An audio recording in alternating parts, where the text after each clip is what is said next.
participação de toda essa mesa de abertura.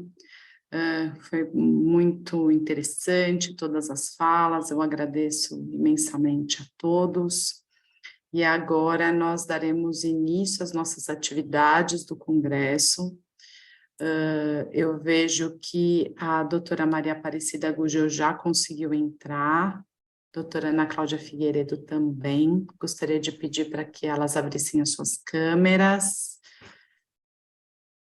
Doutora Maria Aparecida. Doutora Gabriela? Oi. Eu só queria saber se vocês me ouvem. Obrigada. Sim, nós te ouvimos, eu, sim. de minha parte, não consigo desabilitar esse início de vídeo. Será que vocês conseguiriam fazer à distância? Pedir para a nossa equipe técnica. Isso, vamos tentar só um minutinho.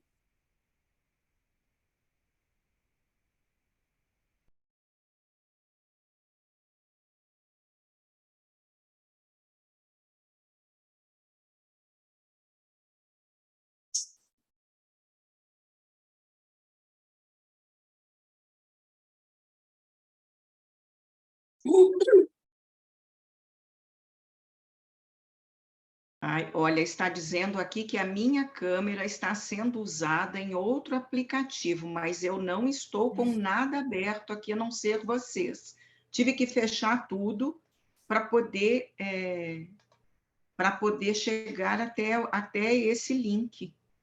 Estranho. Eu vou sair e entrar novamente, então. Tá certo, perfeito. Tudo bem, muito obrigada. A sequência. Obrigada. Muito Professora obrigada. Gabriela, Oi. receberam os meus slides? Não receberam? Sim. O que nós gostaríamos de pedir, Ana, é que se você puder projetar para nós, é melhor. Sim. Fazer o compartilhamento. Você sabe, você... Ótimo. Sim. Muito obrigada.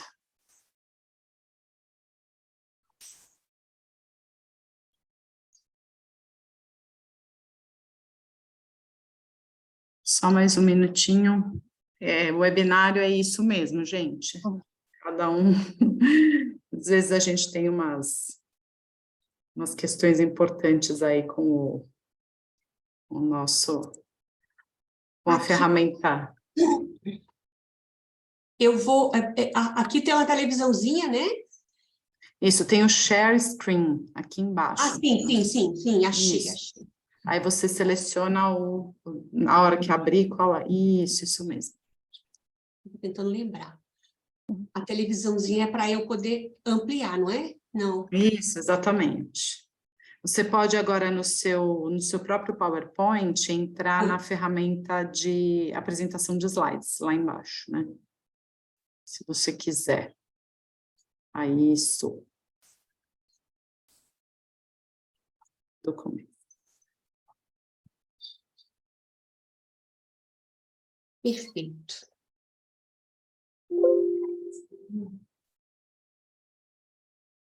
Agora acho que estão me ouvindo, né? Sim. Me vendo também?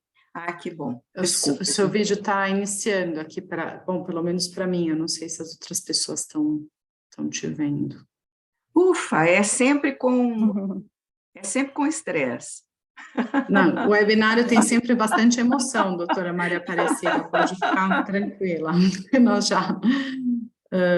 A gente ainda não está vendo o vídeo, né, da professora Maria Não Aparecida. é vídeo, é uma apresentação de slide. Da professora Maria Aparecida, a gente não está vendo o vídeo ainda, não estamos vendo a sua imagem. Pois é, olha, e está tudo arrumado aqui, estranho.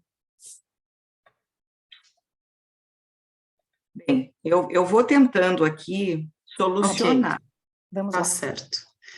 Bom, então, dando início aqui aos nossos trabalhos, eu gostaria muito de agradecer a presença de todos e gostaria, então, de convidar as nossas, palestrantes neste momento, nessa primeira atividade. E a nossa primeira atividade, ela conta um pouquinho para nós sobre os 15 anos da Convenção Internacional sobre os Direitos da Pessoa com Deficiência.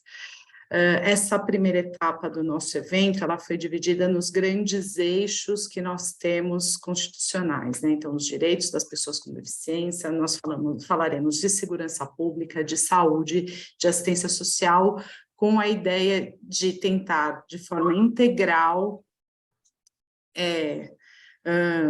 alinhar aí todos os nossos pontos em relação à nossa convenção, né, que faz, então, 15 anos que ela está presente na nossa vida, né, de não só pessoas com deficiência, como cuidadores de pessoas com deficiência, como eu, como Ana Cláudia.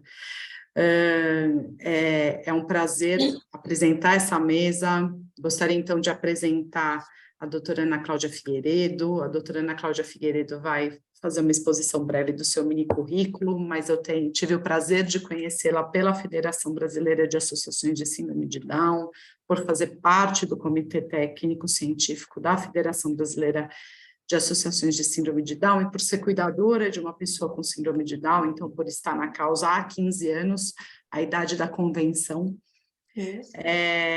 E a Ana, na época, fazia parte também da federação, e hoje ela tem um papel muito mais protagonista na Rede IN, que é a Rede Brasileira de Inclusão.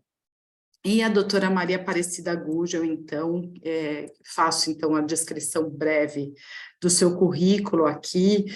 O correto no pronome de tratamento seria eu chamá-la de Vossa Excelência, por ser uma vice-procuradora-geral do Trabalho, Ministério Público do Trabalho. Essas formalidades são importantes, né?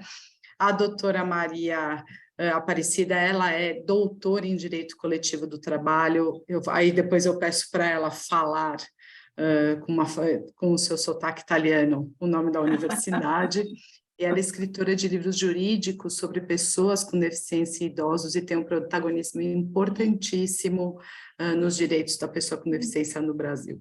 Então, eu tenho o prazer de passar a palavra para a doutora Ana Cláudia Figueiredo.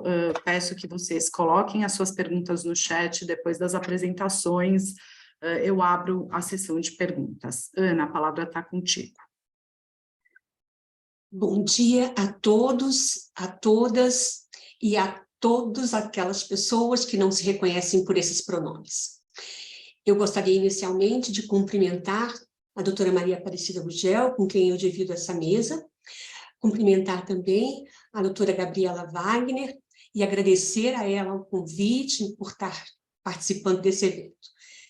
Eu vou me autodescrever, eu sou uma mulher branca, de cabelos castanhos, estou um pouco maquiada, tenho os olhos claros, visto uma blusa azul marinho, com algumas listras bem fininhas.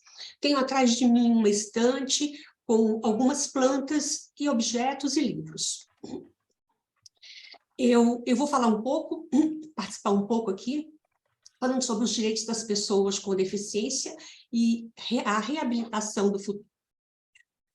Doutora Ana Cláudia, desculpa te interromper, gostaria de pedir, se possível, não sei se você já colocou no modo apresentação. Coloquei, mas ele não está passando. Espera aí, deixa eu voltar. Tá.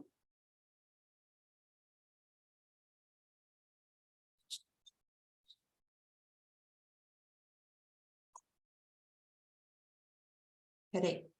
Uhum. Apresentação de slides. Do começo, né? Isso, do começo. Agora deu. Obrigada. É que aqui a gente ainda não está visualizando. Não a gente estão? visualiza o PowerPoint só. Se a senhora puder tentar compartilhar de novo a tela, Sim. então descompartilha e compartilha novamente a tela. Certo.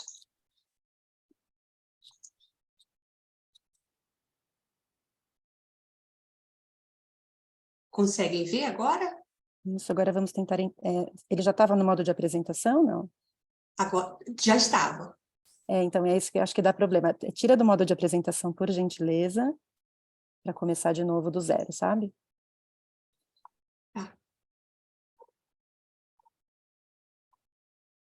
Isso aí descompartilha e compartilha de novo a tela. Se a gente não conseguir, a gente está visualizando os slides, só não está no modo de apresentação. A gente faz essa última tentativa. Conseguem ver? Agora, a senhora já colocou no modo de apresentação? Não, agora eu coloco, Agora, né? isso, estamos vendo o PowerPoint, isso. Isso, Do começo, né? aí, isso. Agora deu? Bom, a gente está vendo da mesma forma, mas nós conseguimos ver os seus slides. A gente só não está vendo no modo de apresentação. Acho que podemos seguir assim para não interromper a apresentação. A gente está vendo o seu PowerPoint, só não está no modo de apresentação. Certo. Eu tento assim mesmo, né? Eu falo assim mesmo. Tá certo. Bom, como já foi apresentada, eu faço parte da Rede Brasileira de Inclusão da Pessoa com Deficiência, que é um conjunto de coletivos que reúnem várias organizações, entre as quais a AMPID, da qual a doutora Maria Aparecida faz parte também, e é um conjunto que trabalha, de organizações que trabalham em prol da inclusão das pessoas com deficiência em todos os aspectos da vida. Eu vou colocar aqui a marcação do meu tempo, para que eu não invada o tempo da doutora Maria Aparecida, só um minuto, eu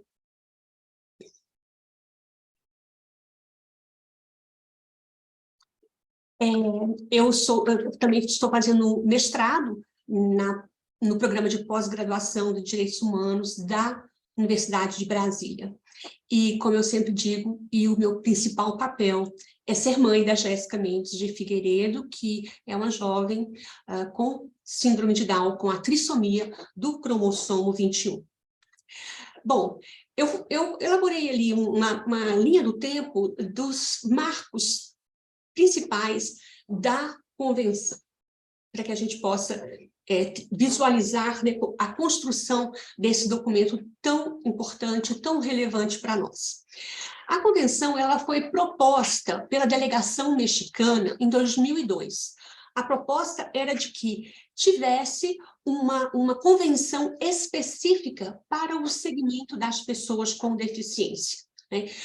Sabemos que os direitos desse público, dessa população, de uma certa forma, já estavam abrangidos em outras convenções, como na Convenção contra a discriminação genericamente, na própria Declaração Universal dos Direitos Humanos, nos pactos internacionais de direitos civis e políticos, no Pacto Internacional de Direitos econômicos, sociais e culturais, enfim, esses direitos eles já estavam ali contemplados para todas as pessoas e, por óbvio, incluindo as pessoas com deficiência.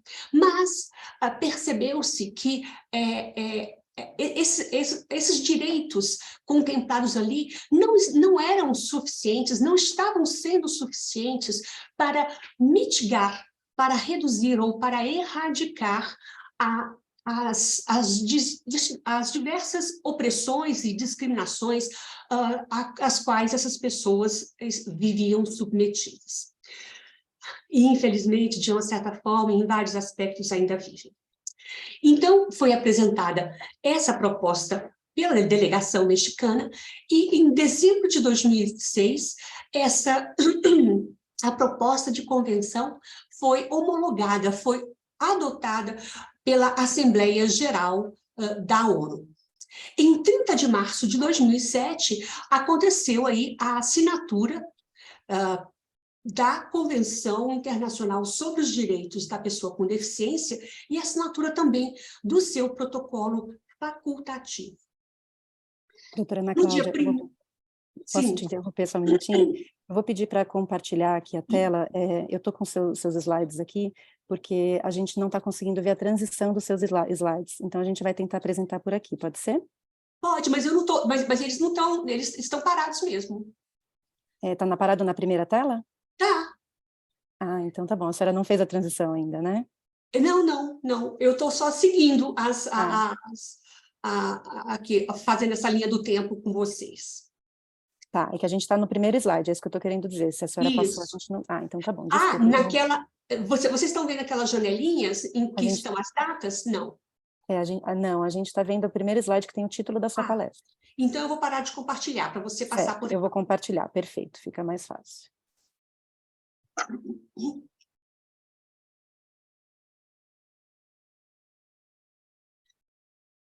Vocês estão visualizando em tela cheia agora? Sim.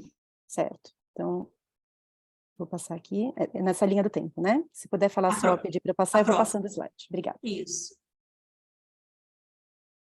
Pode passar. Isso. Bom, nós estávamos aí no dia 1º de agosto, foi a data em que o Estado brasileiro, o governo brasileiro, depositou o instrumento de ratificação junto ao secretário-geral das Nações Unidas. E aí, em 9 de julho, nós temos a aprovação pelo Congresso Brasileiro, ali pelo decreto 186 de 2008, a aprovação pelo Congresso Brasileiro da Convenção e do seu protocolo facultativo, ali observado o trâmite do artigo 5º, parágrafo 3º, o que lhe confere a natureza, o valor de norma constitucional. Nós vamos falar um pouquinho mais sobre isso daqui a pouquinho. E no dia 31 de agosto, nós temos ali o início da vigência para o Brasil no plano jurídico externo. Ainda não no plano jurídico interno, mas no plano jurídico externo. No dia 25 de agosto de 2009, é promulgada a Convenção sobre os Direitos da Pessoa com Deficiência, o seu protocolo facultativo, por meio do decreto 6.949 de 2009. E aí tem com isso o início de vigência desses documentos internacionais no plano interno. Próximo. Qualquer dúvida, vão anotando aí, se vocês quiserem mandar no chat, a gente interrompe, não tem problema, da maneira como vocês acharem melhor, a gente vai conversando. E aí, em 2015, em julho de 2015, é publicada a Lei Brasileira de Inclusão da Pessoa com Deficiência, que tem como base a Convenção. Então, a Lei Brasileira de Inclusão da Pessoa com Deficiência, ela vem ali reiterar muitos dos direitos que estão na Convenção, vem detalhar outros tantos, vem complementar alguns desses direitos. Com isso, ela revoga vários preceitos do nosso ordenamento jurídico que demonstravam não ter mais compatibilidade com a Convenção, e ela aprimora também vários direitos, como é o caso da Lei 7.853, que trata ali, no seu artigo 8º, do enfrentamento à discriminação. Próxima, por favor. E aí a gente vai falar aqui um pouquinho das matrizes da Convenção. Próxima. E são os documentos internacionais que são citados ali no preâmbulo da Convenção, nesse preâmbulo são reiterados vários dos princípios, várias normas, vários conceitos e ideias que estão nesses documentos e são considerados todos os termos como se fossem ratificados pela própria Convenção. A Carta das Nações Unidas, a Declaração Universal dos Direitos Humanos, o Pacto Internacional dos Direitos Econômicos, Sociais e Culturais e também dos Direitos Civis e Políticos. A programação, o Programa de Ação Mundial para as Pessoas, na época, chamávamos deficientes, a Convenção sobre a Eliminação de Todas as Formas de Discriminação contra a Mulher, as normas sobre a equiparação de oportunidades para pessoas com deficiência, entre outras normas. Eu não as elenquei todas aqui. Próximo, por favor. E aí, nós vamos falar um pouquinho sobre os marcos orientadores da Convenção. Eu vou citar apenas 3. Próximo, por favor. O que é que impulsionou essa Convenção? Inicialmente, o lema "Nada sobre nós, sem nós". Foi o lema, a Convenção foi toda construída sobre o protagonismo das pessoas com deficiência. As pessoas com deficiência de todo o mundo participaram de uma voz, de uma forma ativa. A professora Isabel Maior, em um determinado artigo, ela fala foi dada efetivamente voz em todos os espaços da convenção. Então, ao lado disso, houve também, por parte da própria ONU, uma abertura para que essa participação pudesse ser viabilizada. Então, houve essa conjugação de esforços, tanto por parte da ONU, que abriu espaço para essa participação inédita da sociedade civil organizada, e também aí desse grupo de pessoas, né, desse segmento tão forte, tão ativo, tão participativo, no sentido de que fosse construída ali uma norma que contemplasse os seus direitos conforme as suas demandas. Então, nada sobre as pessoas com deficiência sem as pessoas com deficiência. A nossa convenção ela foi impulsionada também pelo próprio direito internacional dos direitos humanos. Então, justamente por perceber-se que os direitos humanos dessa população não estavam sendo atendidos, é que se adotou essa convenção. E por último, é digno de nota aqui, esse compromisso, né, da comunidade internacional de tornar o mundo mais inclusivo, acessível e sustentável. Próximo. E aí tem o propósito da convenção, que acho que orienta muitas das nossas ações e da própria interpretação que temos da convenção. Próximo. Qual é o propósito? É o de promover, o de proteger e assegurar o exercício pleno e equitativo de todos os direitos humanos e liberdades fundamentais por todas as pessoas com deficiência e promover o respeito pela sua dignidade inerente. Nós temos aí, eu estou esquecendo de descrever as telas e peço 1000 desculpas. Nessa tela aqui à direita, à esquerda eu tenho esse texto e à direita eu tenho uma figura em que está escrito direitos humanos e vários ícones simbolizando os vários direitos da convenção. Próximo. Quando houver apenas texto e eu estiver ali me reportando aos textos, eu não vou descrevê-los. Princípios da convenção. Quais são os princípios que norteiam a convenção? O primeiro, o respeito pela dignidade inerente a cada pessoa, a dignidade humana, o respeito pela autonomia individual, inclusive a liberdade de fazer as próprias escolhas, que é um princípio aqui, é um respeito que é negado principalmente às pessoas com deficiência intelectual e psicossocial. O respeito pela independência, a não discriminação, a plena e efetiva participação e inclusão das pessoas com deficiência na sociedade, o respeito pela diferença e pela aceitação dessas pessoas como parte da diversidade humana e da humanidade. A igualdade de oportunidades. Esse princípio, ele permeia toda a convenção e aparece ali em vários pontos, mostrando que todos os direitos ali estabelecidos têm como última análise, último escopo, garantir a igualdade de oportunidades em todas as situações da vida, assim como as demais pessoas.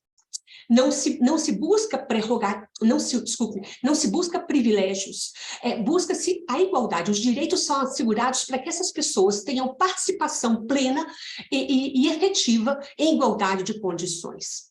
A acessibilidade, que está aqui como um princípio, mas que é também um direito. Então, é um princípio porque ele deve nortear e deve ser ali um orientador. Perdoe-me a palavra nortear, aí a gente, falando aí uma referência ao nosso sul global, né? Eu tenho evitado para sempre mostrar como uma superioridade do norte global, não, vamos usar orientar, para orientar toda a interpretação que temos sobre a convenção, e aí essa acessibilidade ela aparece também como um direito sem o qual nenhum dos outros direitos, ou pelo menos a maioria dos outros direitos, não pode ser exercido. a igualdade entre homem e mulher, e aí a convenção vai e ressalta, no preâmbulo, ele destaca a necessidade de que os estados observem que meninas e mulheres com deficiência estão submetidas a múltiplas formas de discriminação.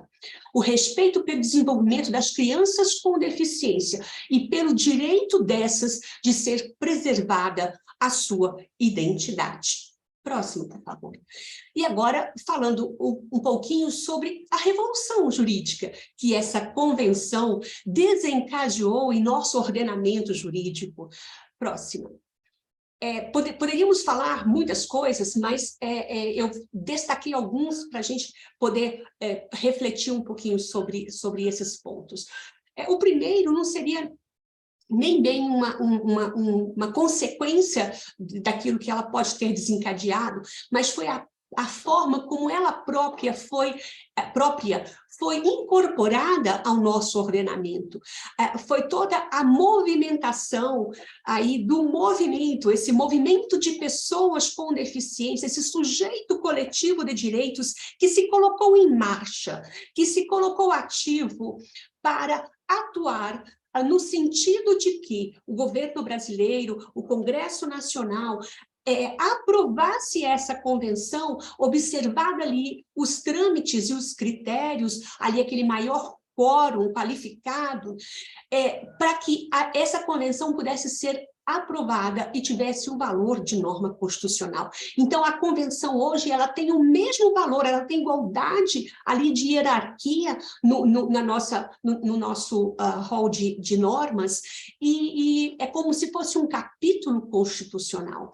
E é importante notar que a essa época também o próprio governo brasileiro tinha ali esse propósito que casava com o propósito da sociedade civil.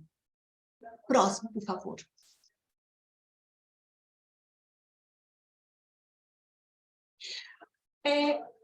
O modelo social de deficiência é, sem dúvida, o maior avanço, a maior conquista da convenção.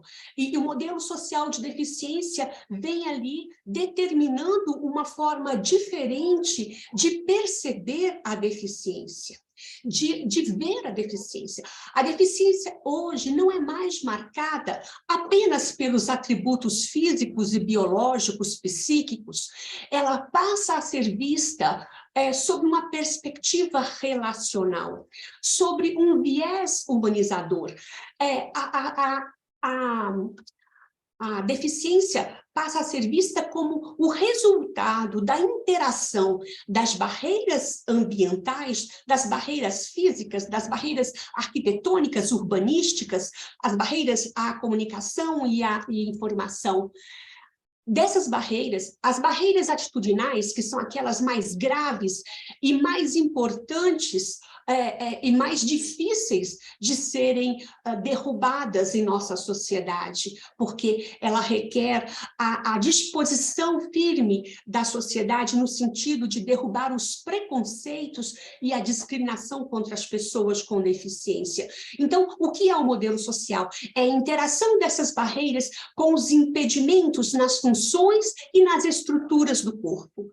E em que medida essas interações impedem que as pessoas com deficiência possam participar de forma ativa, plena, de forma efetiva na sociedade em igualdade de condições com as demais pessoas. Se essa equação for negativa, se essa equação determinar a não participação ou uma participação insuficiente, daí teremos caracterizada a deficiência.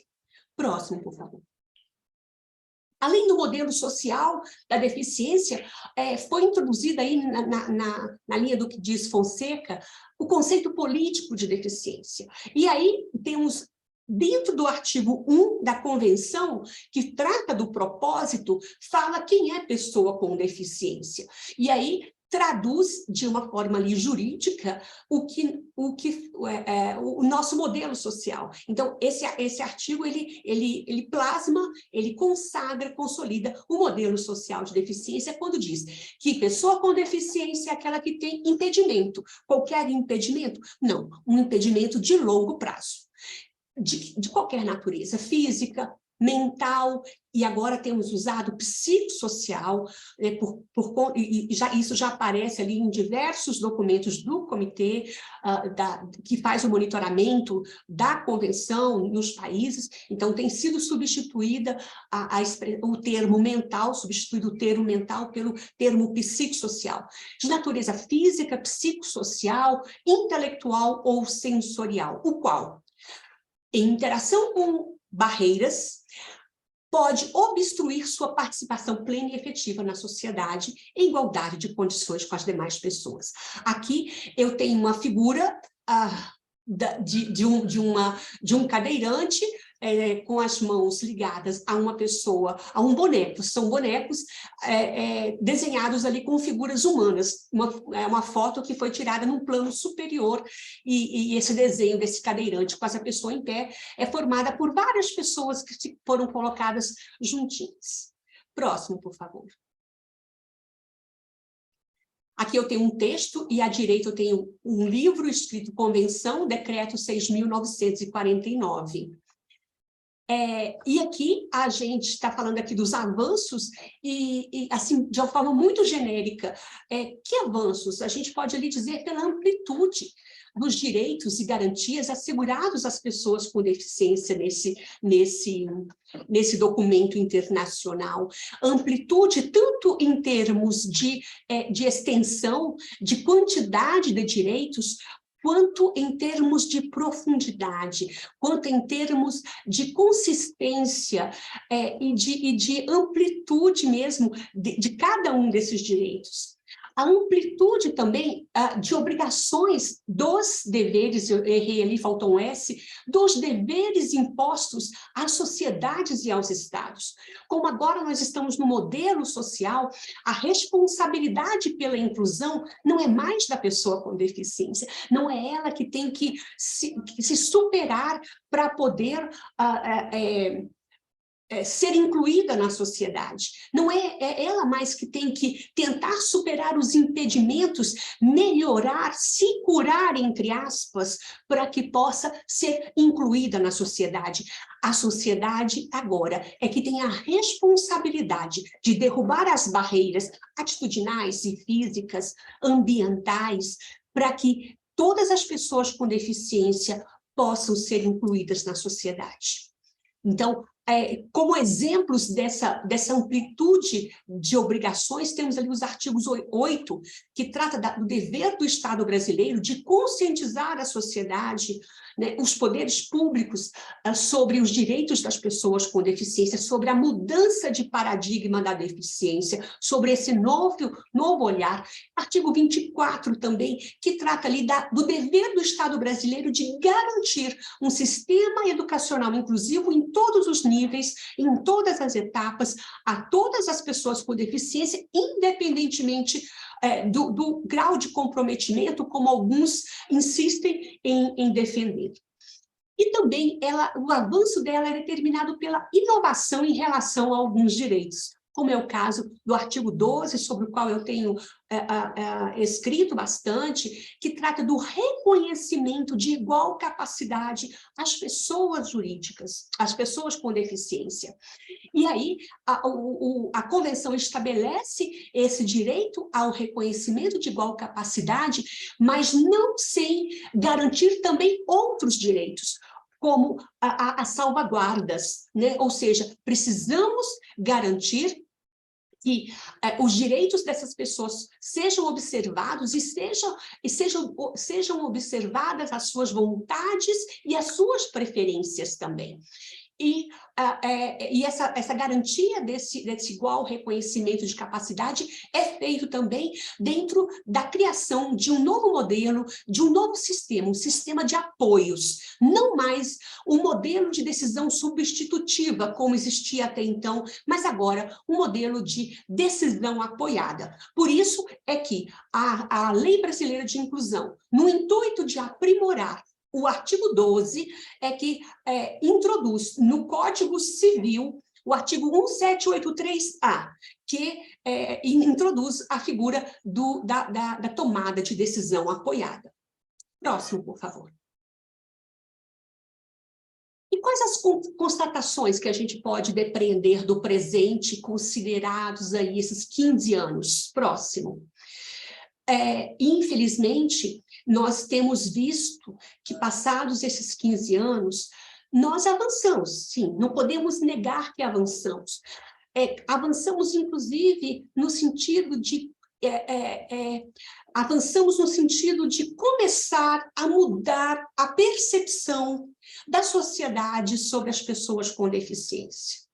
Hoje nós já vemos alguns grupos de profissionais, de especialistas, de operadores do direito, defenderem os direitos das pessoas com deficiência, tal qual posto na Convenção. Mas sabemos que ainda há muito a caminhar.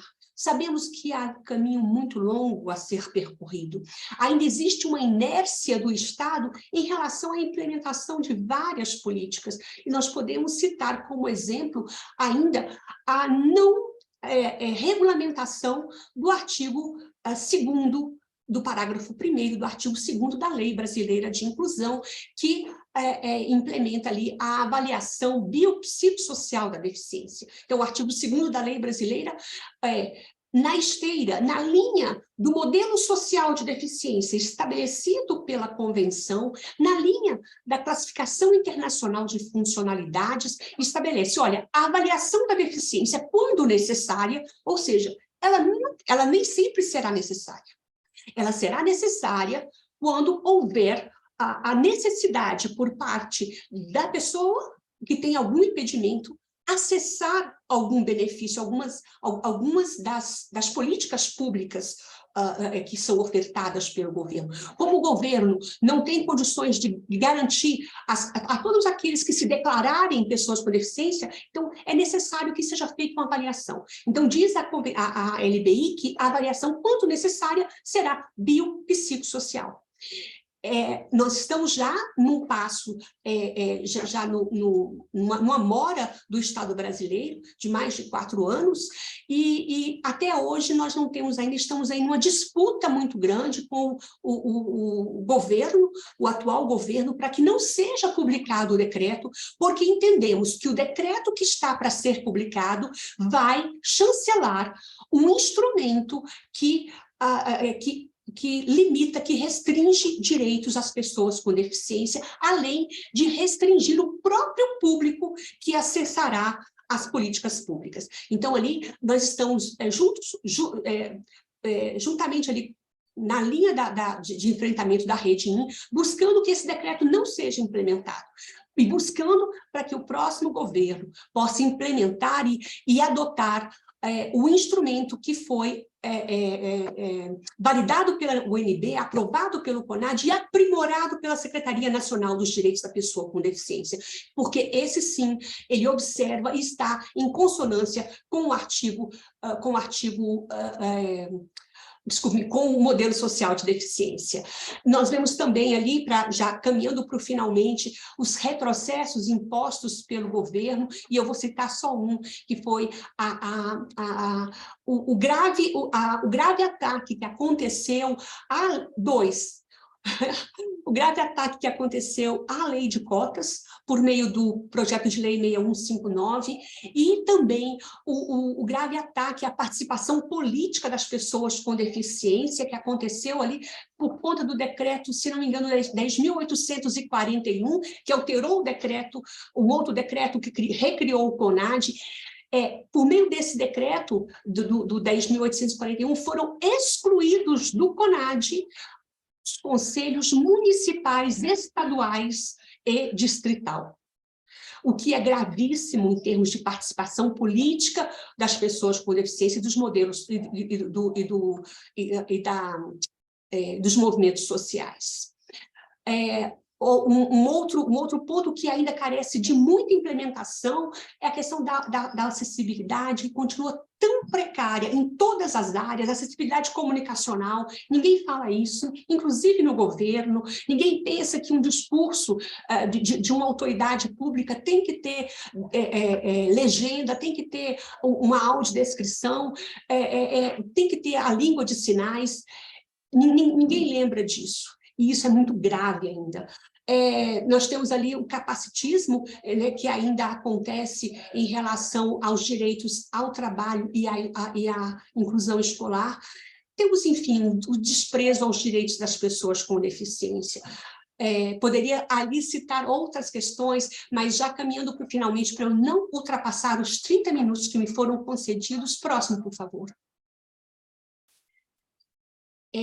Eu gostaria de fechar minha fala citando aqui Joaquim Herrera Flores, mas antes, desculpe, esse autor é um autor espanhol e ele tem uma obra muito interessante em que ele fala a reinvenção dos direitos humanos, e ali ele defende muito que os direitos não são aqueles postos nas normas internacionais, postos na convenção, postos na nossa Constituição.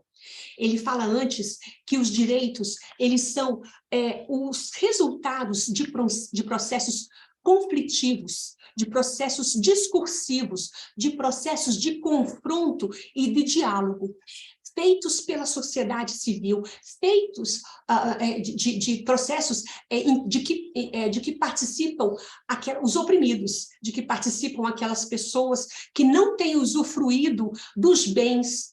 E aí ele diz que o conteúdo básico dos direitos humanos não é o direito a ter direitos. O conteúdo básico dos direitos humanos é justamente garantir a todos e a todas as pessoas que possam ter acesso aos bens que tornam a vida digna de ser vivida. E é por isso que lutamos. Nós já obtivemos muito quando foram reconhecidos esses direitos sobre os quais falamos, sobre os quais ainda falaremos nesse dia de hoje. Mas nós precisamos continuar caminhando para que eles sejam efetivados na vida das pessoas. Nós precisamos continuar lutando para que, por exemplo, o decreto 8725, que estabelece a rede intersetorial de reabilitação integral, que foi publicado lá no governo Dilma, e que tem ali um programa muito lindo e que permite a concretização do direito à assistência, à saúde, o direito à seguridade e a proteção integral da pessoa possa ser desengavetado. Então, para isso, nós precisamos efetivamente continuar andando. E para finalizar, alguém poderia ler para mim esse poema? Muito obrigada. Eu leio. Não somos nada sem direitos. Os direitos não são nada sem nós. Nesse caminho, não temos feito mais do que começar. Muito obrigada, doutora Ana Cláudia, pela sua participação brilhante. É um prazer recebê-la. Apesar de todos os percalços, deu tudo certo. Eu peço para que você permaneça na sala, para depois a gente abrir para a sessão de perguntas, tá bom? Então, agora eu passo a palavra para a nossa excelentíssima Maria Aparecida Gugel. Doutora Maria Aparecida, com a senhora. Eu só preciso que me desabilitem aqui. Me deu um frio na barriga aqui, porque eu achei que meu vídeo ia de novo estragar. Bem, agora sim, né? Depois da emoção da entrada e da saída do evento, bom dia a todas, a todos, a todes. Professora Gabriela, muito obrigada pelo convite, uma honra participar deste evento comemorativo da nossa convenção, que se junta a esse dia de comemoração sobre as pessoas com deficiência, a vida das pessoas com deficiência, os direitos, os domínios da pessoa com deficiência. É um prazer estar aqui com a minha querida amiga de tantas dores, mas também de tantas alegrias na área da pessoa com deficiência, que é a Ana Cláudia Figueiredo. Então, obrigada a vocês aí pelos recursos acessíveis, cumprimento a Yasmin, que estou vendo aqui, intérprete da Libras.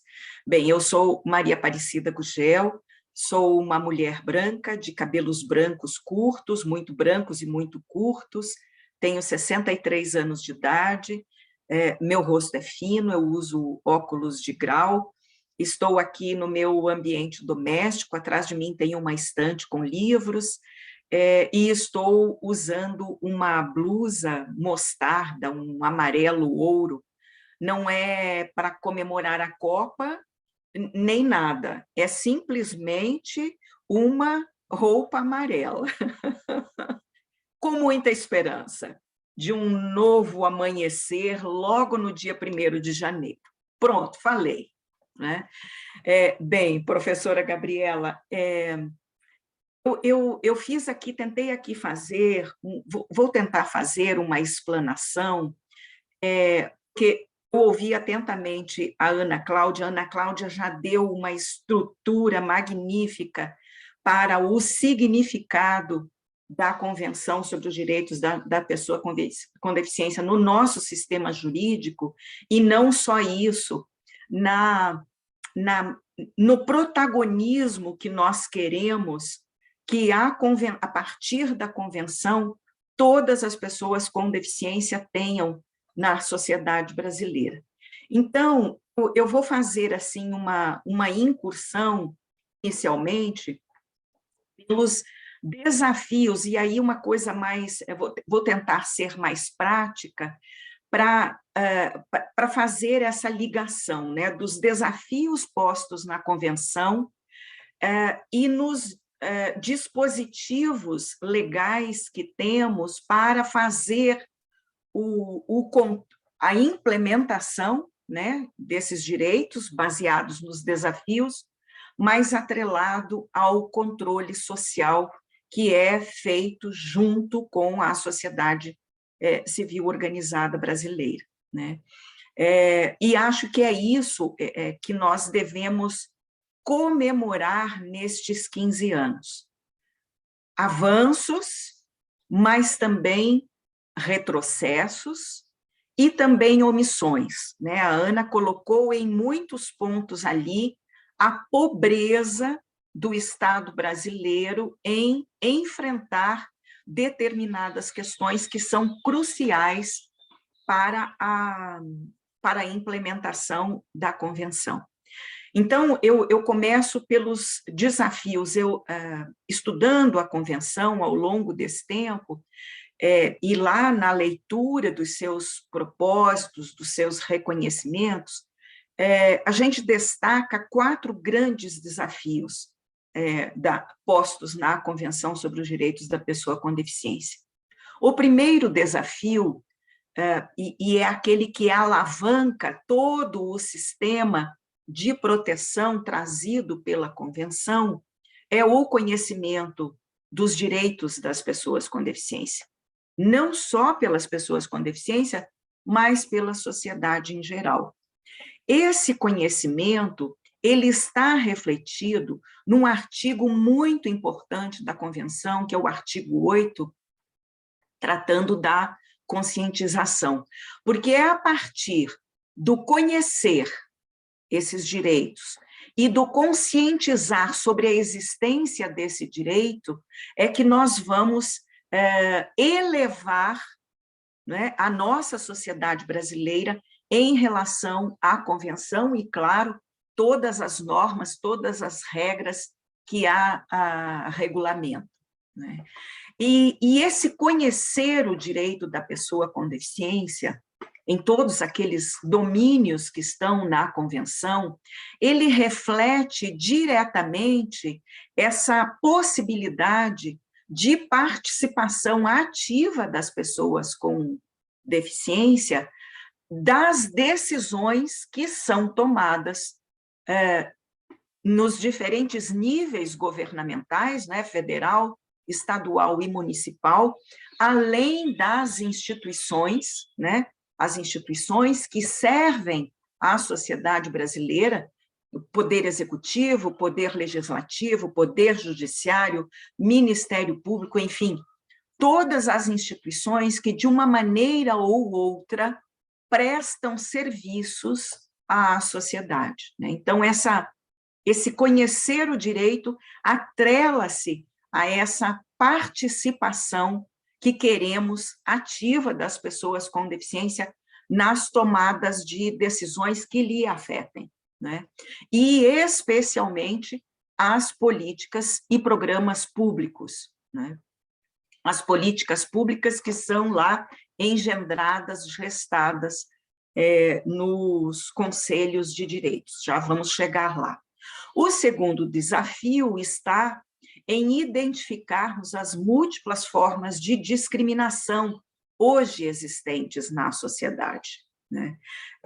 E saber muito claramente que crianças e mulheres com deficiência estão sob maior risco de sofrer essa multiplicidade de discriminação, seja por conta da sua condição de ter uma deficiência, seja pela transversalidade existente aqui na nossa sociedade, em essa pessoa, essa mulher ou essa criança com deficiência ser uma pessoa negra, ser também do grupo LGBTQIAP+, ser uma pessoa indígena, ser uma pessoa imigrante. O terceiro desafio, e é o que mais nos entristece, é saber, é constatar, seja pelos nossos censos, né? Aqueles censos bem articulados do IBGE e outros tantos, aqueles ligados a trabalhadores, saber que a maioria das pessoas com deficiência vive em condições de pobreza, né? E eu digo que este é o que mais nos entristece, porque nós temos uma Constituição da República desde 1988 que coloca para a sociedade brasileira a necessidade de darmos assistência social àquelas pessoas que não têm condições de manter a sua própria sobrevivência, né? Então, nós temos uma política pública importante no Brasil de manutenção e proteção da vida das pessoas com deficiência por meio da assistência social, que vira e mexe, governos tomam para si para dizer que são os melhores do mundo e são eles que doam essas condições de forma assistencialista para as pessoas com deficiência. Mas não é nada disso. O nosso comando de assistência é constitucional, né? E, sendo assim, é obrigação do Estado aumentar esse leque, esse número, essa quantidade de pessoas que estão sob esse guarda-chuva da assistência social, né? Então, a gente vê ao longo dos anos a assistência social reduzida sempre num número único, né? Nunca passa das 3 milhões de pessoas sob a proteção da assistência social. Então, é preciso reavaliar esta política pública constitucionalmente prevista, né? E aumentar esse número, essa quantidade de pessoas, para que possamos, num curto espaço de tempo, darmos a estas pessoas instrumentos e ferramentas para que elas possam ter uma vida produtiva e independente. Do ponto de vista financeiro, especialmente. E o quarto desafio é aquele que mais diz respeito ao momento atual que vivemos em relação à pessoa com deficiência, que é o reconhecimento da fundamentalidade e da importância decorrente, né, da acessibilidade aos meios físicos, social, econômico, esse econômico é trabalho, né, cultural, saúde, educação, informação e comunicação, tudo isso para possibilitar às pessoas com deficiência gozar plenamente dos seus direitos humanos e liberdades fundamentais, e poder estar nestes espaços de forma independente e autônoma, porque é isso que a acessibilidade produz, né? Haja vista o regramento do desenho universal, que é uma regra de caráter geral, né? É, ao mesmo tempo, um dos propósitos da convenção e é a regra geral traduzida aqui na nossa lei ordinária, a Lei Brasileira de Inclusão da Pessoa com Deficiência. Então, tudo que formos pensar, concepção de produtos, ambientes, programas, políticas, serviços, nós temos que pensar sempre com o viés do desenho universal. Esta concepção que atende o maior número de pessoas ao mesmo tempo. Então, é voltar-se para esta sociedade e saber que nela estão as pessoas, estão todas as pessoas e estão as pessoas com deficiência que necessitam desta ótica voltada, né? Desenho universal como caráter geral, mas com a aplicação de todos os comandos e regras de acessibilidade, sem esquecer a tecnologia assistiva, sem esquecer as ajudas técnicas e a adaptação razoável, que é aquela última etapa que vamos realizar depois de realizada todos os comandos da acessibilidade. Então, vem o último recurso, o recurso da adaptação razoável para atender particularmente a pessoa com deficiência que, segundo a natureza de sua deficiência, necessita de algo mais, um elemento a mais para que ela possa, então, ali exercer a sua atividade ou estar naquele ambiente de forma independente, segura e autônoma, né? Essa concepção da adaptação razoável, ela é muito aplicada no âmbito das relações de trabalho, né? Porque não basta termos somente a ação afirmativa da reserva de cargos, a cota, né, para pessoas com deficiência, em empresas com 100 ou mais empregados ou nos concursos públicos, né? Nós precisamos, além disso, ambientes acessíveis e com garantia da adaptação razoável para aquele trabalhador ou trabalhadora com deficiência, para aquele servidor ou servidora com deficiência, de maneira que ele possa, então, usufruir ali daquele ambiente acessível e, assim, poder trabalhar e demonstrar e mostrar a sua eficiência, a sua produtividade. Bem,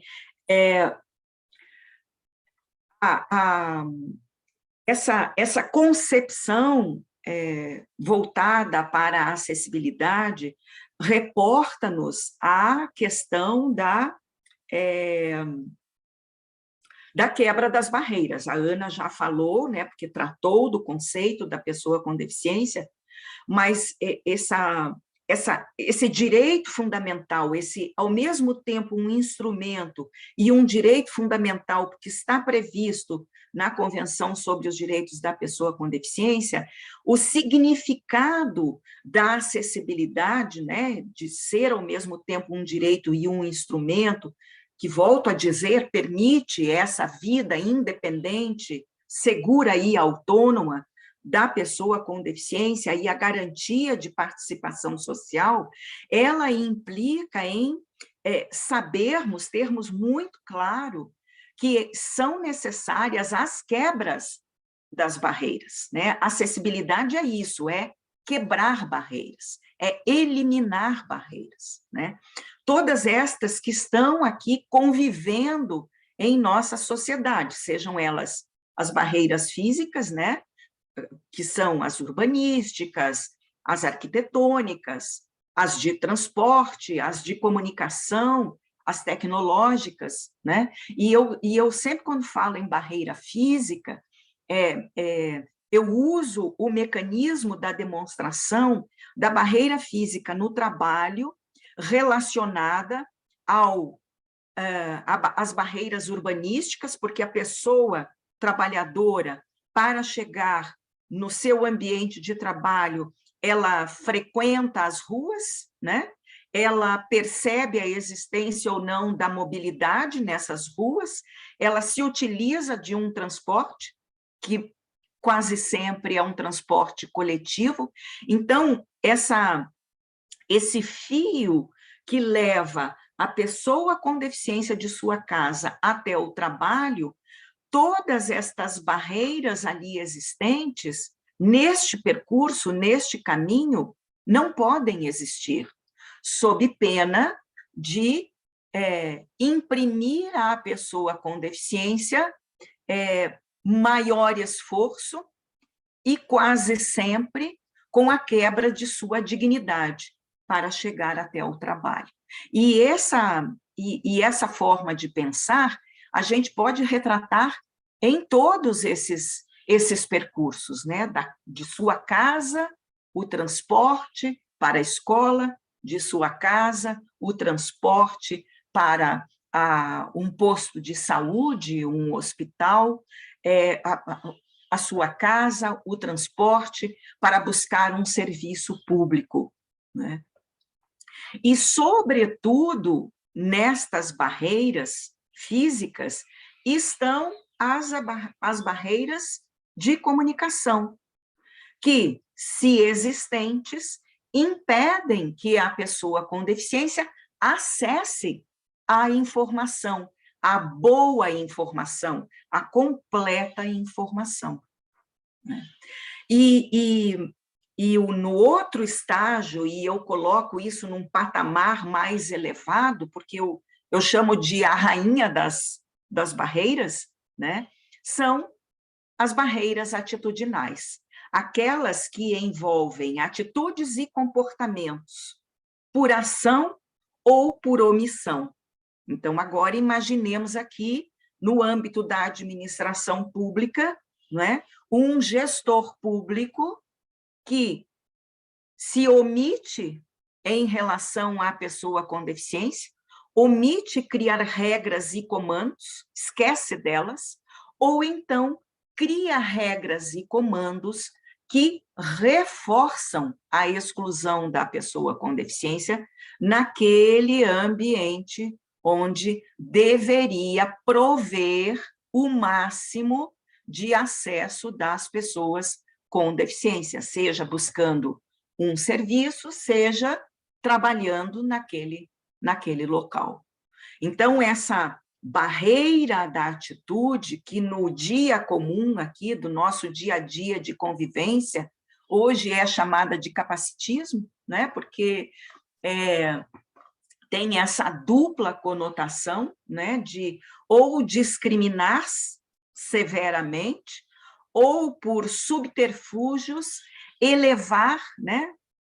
De uma forma quase que pejorativa a condição da deficiência, né? E estigmatizá-la, ou então enaltecer a condição de deficiência, dizendo que esta pessoa é uma pessoa que supera as dificuldades, é uma super-heroína ou um super-herói, né? Que ultrapassa todas essas barreiras.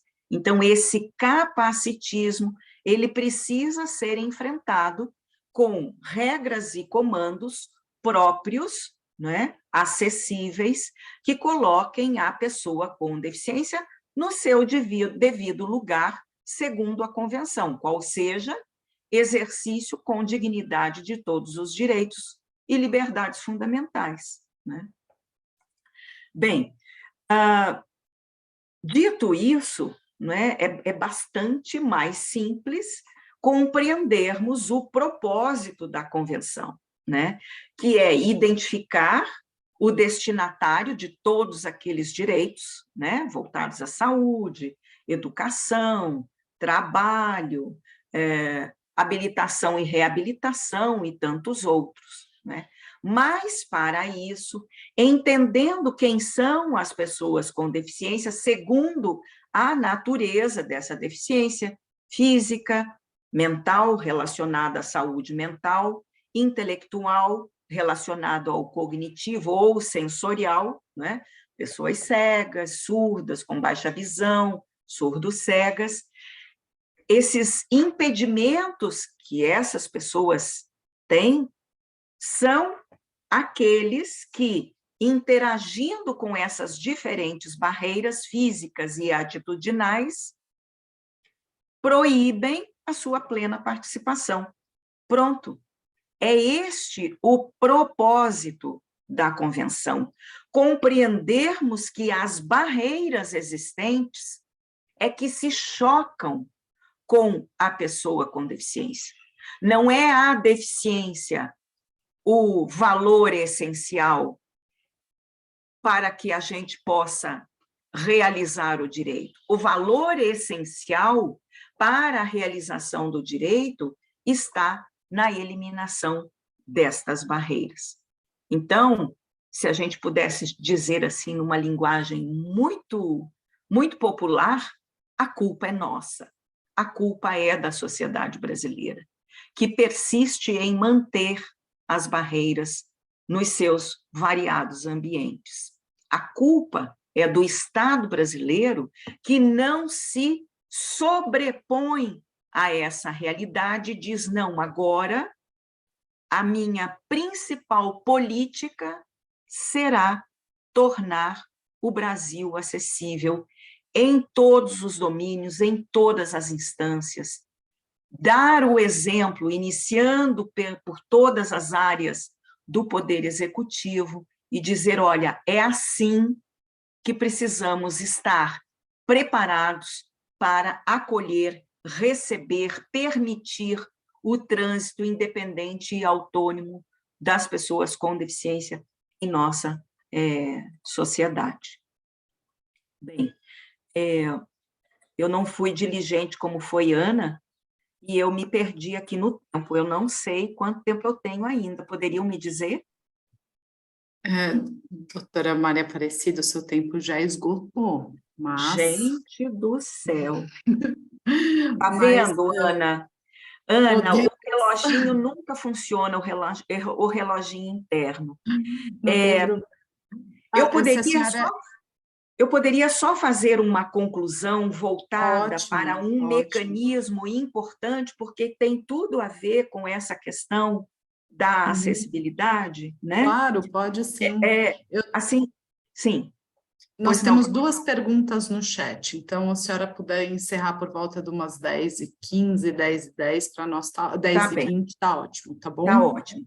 Então, eu vou me fixar aqui muito rapidamente nesta questão do monitoramento da Convenção sobre os Direitos da Pessoa com Deficiência, numa perspectiva de eficácia de tudo que nós estamos falando, porque nós estamos falando, ao fim e ao cabo, de políticas públicas voltadas para as pessoas com deficiência.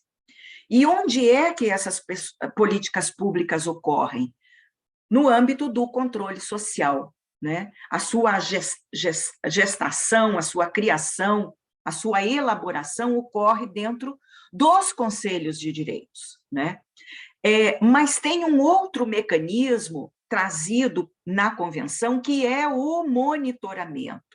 Este monitoramento precisa ser feito em variados níveis, que um escritor chamado Catiens, em 2009, ele defende, basicamente, além do Estado, dos governos, né, criarem esses mecanismos de monitoramento e supervisão sob a coordenação governamental, ele traz para a sociedade civil organizada um monitoramento que é realizado somente pela sociedade civil organizada em geral, né?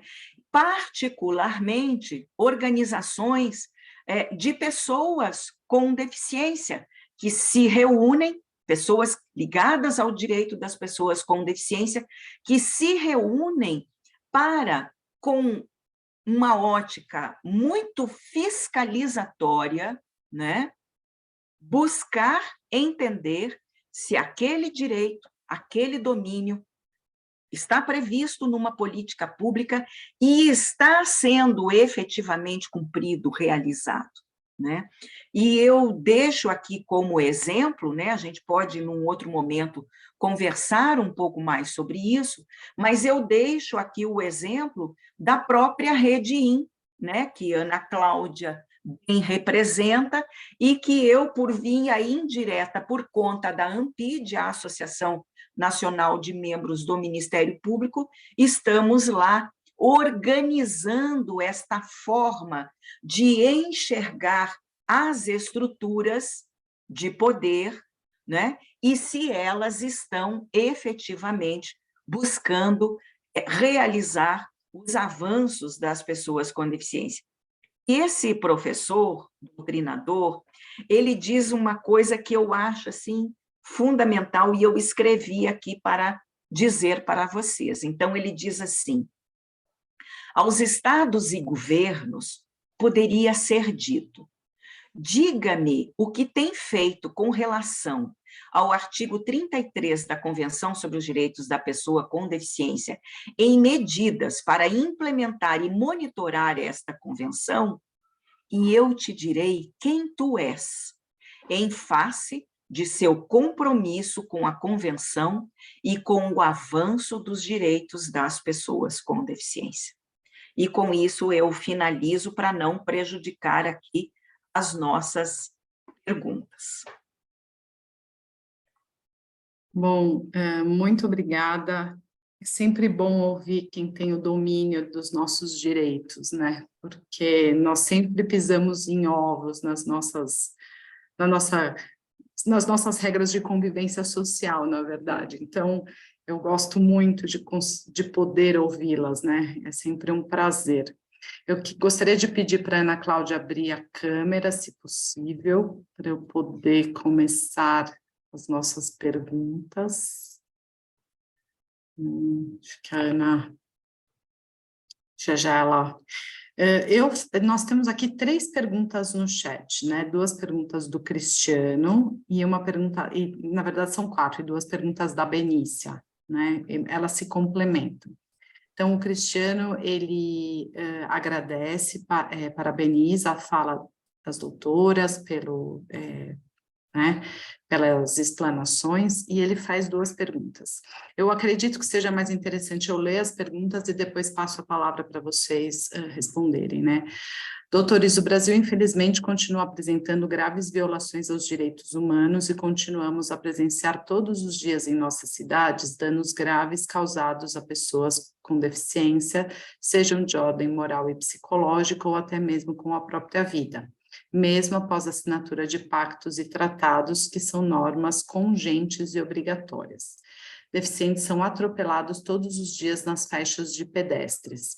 Que medidas os doutores poderiam dar, acreditam que poderia dar maior efetividade à proteção dessas pessoas? Ele aproveita e pergunta, faz uma nova pergunta, né, com essa mesma introdução. Não, ele faz a mesma pergunta, ele repetiu, então, sobre o atropelamento de pessoas com deficiência na faixa de pedestres. Na sequência, a Benícia, ela faz a seguinte pergunta: bom dia, agradeço a oportunidade. Sou Benícia e trabalho em um CAPSI, na Zona Leste de São Paulo, atendendo crianças autistas, adolescentes com transtornos mentais graves e moderados. Verifico cotidianamente muitos desafios na inclusão dessas crianças na escola e em espaços sociais. Realizamos muitas reuniões em rede intersetorial, educação permanente com a rede, mas ainda vejo muitos desafios de inclusão, principalmente na escola. Por vezes, vamos até a escola para ajudar o manejo das crianças e, em alguns casos adicionais, acionamos o jurídico para garantir o direito dessas crianças à educação. Vejo muitos profissionais adoecidos e sem preparação. Vemos crianças que ficam apenas 2 horas na escola. quais as novas estratégias que poderíamos utilizar para garantir o acesso dessas crianças na escola? E aí ela emenda perguntando se a lógica capitalista contribui para a manutenção da desigualdade e o não acesso das pessoas com deficiência. Bem, eu acho que a Ana pode melhor responder a segunda pergunta, porque ela é vezeira, ela tem um domínio sobre a educação inclusiva que acho que a gente pode dividir, né, Ana? Concorda? E eu falo um pouquinho dessa questão, né, que o Cristiano coloca como atropelamento, isso nada mais é do que violência, né, em relação à pessoa com deficiência, e que está atrelada, sim, a uma falta de visão do gestor público, né, das cidades, a gestão de cidades, que não trata das suas cidades de forma a atender a pessoa com deficiência, né? Porque a pessoa com deficiência tem mobilidade reduzida, né? Ela, basicamente, ela precisa, por exemplo, de maior tempo de um semáforo, por exemplo, né? Ela precisa de uma boa rampa para manter-se no nível da rua para atravessar, rampa que eu digo é passarela, né? Uma passarela, e isso tem a ver com as cidades, como elas estão pensadas e estruturadas. Não pensar acessibilidade nas cidades é uma forma de violência em relação à pessoa com deficiência. Ora, violência essa que implica em morte, né? A pessoa com deficiência, por conta da falta de visão desse gestor público, né? É levada à morte. Então, como fazer isso? Nós precisamos nos conscientizar de que sempre que enxergarmos uma forma de violência em relação à pessoa com deficiência, precisamos denunciar, e vários são os lugares para denunciar, né? Por exemplo, está existindo muito atropelamento de pessoas com deficiência na sua cidade? Acione o Detran, acione o CONTRAN local, existe um conselho voltado para a mobilidade do trânsito na sua cidade. Acione o conselho local, o conselho municipal, o conselho estadual de direitos das pessoas com deficiência. Nós precisamos entender que nós melhoramos a sociedade se nós soubermos encaminhar os nossos pedidos. Por quê? Porque encaminhando nossos pedidos, nós vamos ter condições de avaliar o quanto essa administração pública que precisa gerenciar todos esses serviços está enxergando a pessoa com deficiência. Então, qualquer situação, o Cristiano coloca a morte de pessoas com deficiência no trânsito. Ora, o trânsito é o maior causador de deficiência, está escrito nas pesquisas, nos levantamentos de saúde. O trânsito é o que mais mata. Ora, se o trânsito é o que mais mata, o que mais lesiona, o que mais causa sequelas físicas, né? Então, nós precisamos tomar uma atitude.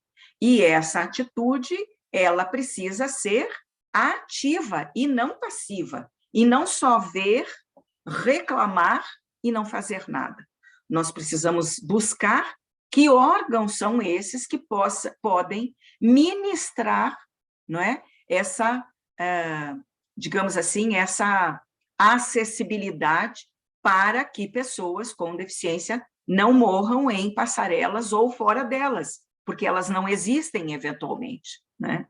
Então, para mim, essa é a lógica de enfrentamento à violência no trânsito. Obrigada. Ana Cláudia, pode seguir. Bom, essa questão da inclusão, né, como disse bem Cida, a doutora Maria Aparecida, eu lido com ela, a Jéssica hoje tem 30 anos, como eu falei, e eu ouço de pais, de familiares, hoje, as mesmas falas que eu ouvia há 28 anos, quando minha filha começou a ir para a escola. Nós não estamos preparados. Infelizmente, as escolas ainda não estão preparadas. E aí, eu acho que eu vou tentar resumir a minha fala, eu teria tanto a dizer, mas o que eu acho importante é a gente pensar em termos de educação inclusiva. Em primeiro lugar, educação inclusiva não se faz só pintando a casa, não se faz só invernizando o edifício, a gente faz derrubando a casa e reconstruindo-a sobre novas bases, sobre bases emancipadoras, inclusivas, sobre bases que efetivamente pensam no outro, pensam na inclusão, aí nessa questão, aí sob um viés efetivamente mais humanizador e mais sob a luz da nossa convenção e do modelo social de deficiência. É imprescindível que coordenação, que direção da escola, a orientação educacional, que o corpo docente, que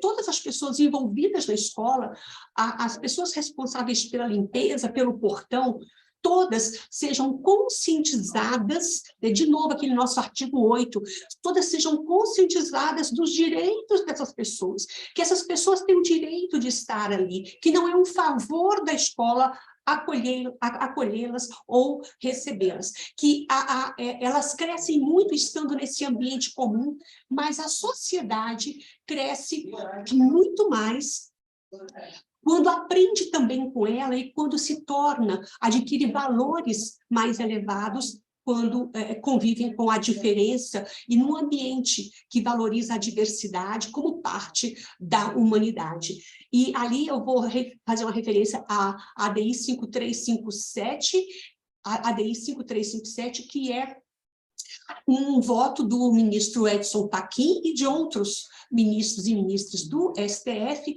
em que o Supremo Tribunal Federal decidiu que as escolas não poderiam cobrar taxas extras.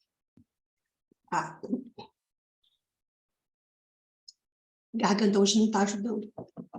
As escolas não poderiam cobrar taxas extras para ter a criança dentro da escola, porque esse era mais um artifício que a escola usava para negar matrícula. Então, nós temos agora a ADI 6590, que já suspendeu liminarmente o decreto 10.502, que foi um decreto feito por esse governo com o intuito exclusivo de segregar pessoas e de retroceder em décadas aquilo que nós avançamos em termos de educação escolar. Então, nós acreditamos, nós estamos, enquanto Redim, lutando para que esse decreto seja um dos primeiros que esteja ali incluídos no revogaço que esse governo vai efetivar em relação aos vários decretos que foram publicados, editados pelo atual governo, para restringir direitos dessa população. E aí, dizer que é com a convivência, é com essas pessoas dentro da escola, para finalizar, que os professores vão aprender a lidar com as diferenças. E o professor não precisa saber a especificidade de cada deficiência, são infinitos tipos de deficiência. Ele precisa saber que ele lida com singularidades. Então, quando ele lida com singularidades, ele precisa tentar entender que cada um tem um modo diferente de aprender, um tempo diferente de aprendizagem. Então, precisamos tentar contribuir para que cada escola adquira essa conscientização e assuma essa sua responsabilidade social de incluir todas as pessoas, independentemente do tipo de deficiência. Muito obrigada. Muito obrigada, Ana. Essa é uma luta que nós vivemos, né? diariamente, principalmente como cuidadores, acho que falando aí mais com a Benícia sobre essa questão das famílias, né, e de você estar num centro de atenção psicossocial, aí nós da saúde sabemos que essa formação da rede que o Sistema Único de Saúde prevê para a saúde mental, né, e aos poucos isso foi sendo, enfim, mitigado, e que é necessária que essa rede de atenção psicossocial ela permaneça vigente, principalmente para as pessoas com deficiência e para as pessoas com questões psicossociais que precisam ser trabalhadas como inclusão. Então, essa é uma discussão muito ampla e eu compactuo com a doutora Maria Aparecida e a Ana Cláudia que somente a vivência e talvez o tempo faça com que nós consigamos evoluir aí na educação inclusiva. Nós temos mais uma pergunta no chat da Maria Luísa Castanho, mas, Maria Luísa, eu vou pedir para você, eu repito essa pergunta para a nossa próxima apresentação, que é uma apresentação de advocacy, tá? Então, eu gostaria muito de encerrar a mesa, passo a palavra para vocês e agradecer imensamente a participação de vocês aqui no nosso evento.